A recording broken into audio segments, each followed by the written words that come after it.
Now it's 5 a.m. on WKYT this morning. A pair of Grayson County teenagers are now in jail in Florida after going on a crime spree through several southern states. And I could hear the car coming at me. A woman in Laurel County says she never expected to get involved after police chased down a dangerous fugitive from Virginia. And we have new information this morning on Lexington's first murder of 2015. A man has been arrested for a stabbing that killed a man last night on Lamont Drive. Tracking, alerting, protecting. This is WKYT This Morning. Good morning. It's so nice to have you with us here on Monday, Martin Luther King Day, here on WKYT. I'm Bill Bryant. And I'm Rebecca Smith, and a lot of you don't have to work today, so lucky you. And, at least it's a little bit milder for you to enjoy. And it was wonderful weather over the weekend. Let's see if we can keep that trend going. Here is meteorologist Micah Harris in our First Alert Weather Center. Micah? Well, I think we do. I mean, this weekend was fantastic. We had a little rain overnight Saturday night into Sunday morning. But other than that, hey, the daylight hours looked really, really nice. They felt all right, too. Now, as we look toward today, you can see on Defender, that's a nice, clean sweep. I don't see much going on. We're in the 20s and 30s outside. Things look pretty good. They feel okay. And why I say okay is because that's actually around average for this time of year, still on the chilly side. We'll be right around 50 degrees this afternoon. Upper 40s in the north, lower to mid 50s down south. Things look fantastic. We'll go over the latest forecast. How long do we hold on to this? That's the question. I'll answer that coming up. Okay, we'll see you in a bit with that. We thank you. We have new details this morning and an ongoing murder investigation in Lexington, the first in the city this year. A man was found stabbed to death around 7:30 last night at a home on Lamont Drive. This morning, police charged 21-year-old Matthew Donahue with murder in connection with the crime. WKYT's Hillary Thornton is live from the investigation scene. Hillary, what have you learned this morning? Good morning, Rebecca and Bill. Around 7:30 last night, Lexington police got a call that a man had been stabbed here on Lamont Drive, which is near Pasadena Drive. When they arrived, police say they found the victim with multiple stab wounds inside the home. He was pronounced dead at the scene by the Fayette County coroner, who says the victim was in his 40s. Police found a second man injured at the home, 20-year-old Matthew Donahue. He was taken to UK Hospital and then charged with murder. According to Donahue's arrest citation, he was the victim's boyfriend, and they did live together inside this home. Investigators say at this point they are unsure of a motive, and Lexington's first murder investigation of 2015 is now underway. Live in Lexington, Hillary Thornton, WKYT. Well, the search is finally over for those two teenage fugitives from Kentucky. Officers took the two Grayson County teens accused of car thefts into custody over the weekend. Police say 18-year-old Dalton Hayes and his 13-year-old girlfriend Cheyenne Phillips went on a week-and-a-half-long cross-country crime spree. Someone spotted the two Sunday morning in Panama City Beach, Florida. Then officers found the couple asleep in a truck. I don't approve of it, and like I said, I just reunited with my daughter after 10 years. We started talking before Christmas, so I really didn't know much about the relationship. It's just a bunch of lies in it. She was, fascinated over him and just in love. This is not, it's something that I would think that Cheyenne would do. The Grayson County Sheriff talked to Phillips. He says she is scared and wants to go home. A dangerous fugitive out of Virginia is behind bars here in Kentucky. The Laurel County Sheriff's Office arrested 18-year-old Donald Fox III just after midnight Sunday morning near London. Deputies say Fox ran a red light and hit another car on US 25. Mark Barber talked to the woman behind the wheel of the car that Fox hit. When he hit us, the frame come in and wrapped around the radiator. Jessica Combs says her car was crumpled when a driver blew through a red light at Cumberland Gap Parkway and London Highway in Corbin and crashed into her. And I could hear the car coming at me. And at that point, I knew that I was going to be hit, and I screamed.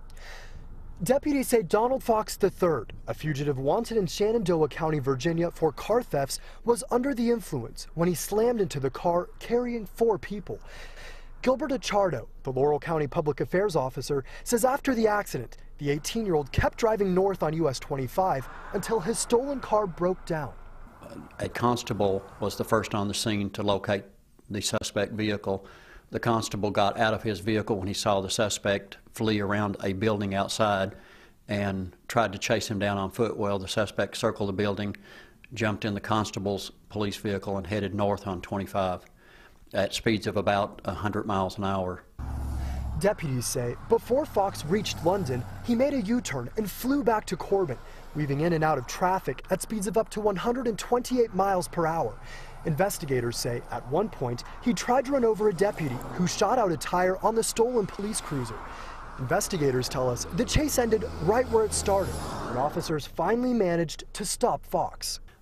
The suspect actually was bailing out the passenger door as the car was coming to rest, jumped over a guardrail and got into a scuffle with officers who deployed a taser to finally take him into custody.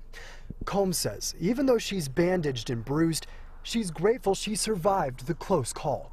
I couldn't believe that me in a small town was involved in something that horrific, and it could have been so much more fatal, and I thank God that it wasn't.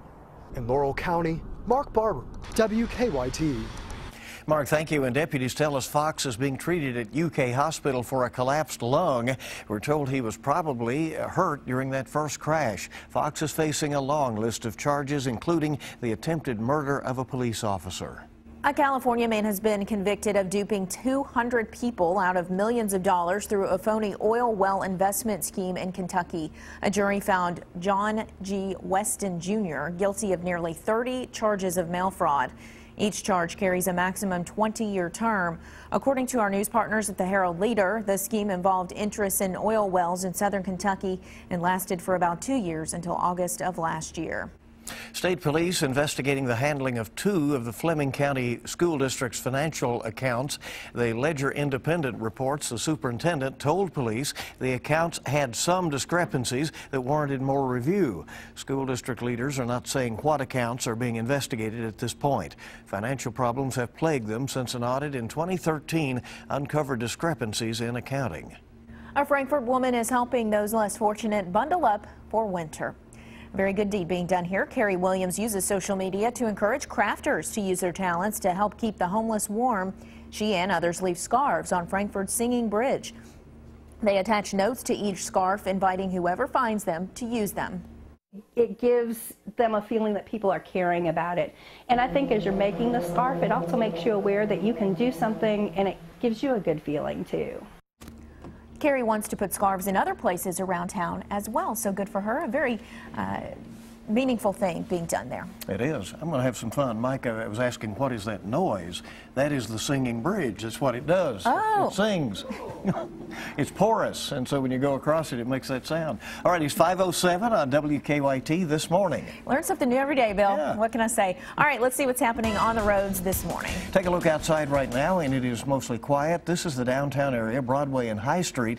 Now, in the next hour or so, they'll begin to set up for the MLK Unity Breakfast that will be going on at Heritage Hall. Large crowd expected for that, and then, of course, the Unity March later in the morning. So look for some closures of some of the downtown streets to accommodate that this morning. Otherwise, it should be a fairly quiet day with lots of schools and businesses closed for MLK Day. WKYT this morning is just getting started, and it's good to have you with us. It's a new trend that's popping up across the country. We'll tell you where self-serve beer taps are being put up next. Also, McDonald's set to bring back a popular burger only for a limited time. We'll have the latest on that in your consumer news. First alert to Fender Live radar. It's calm, it's quiet. It looks pretty good once again today. Mild days ahead, and when I say mild, I'm talking close to 50 degrees. I'll show you that and when you can expect the next front coming up.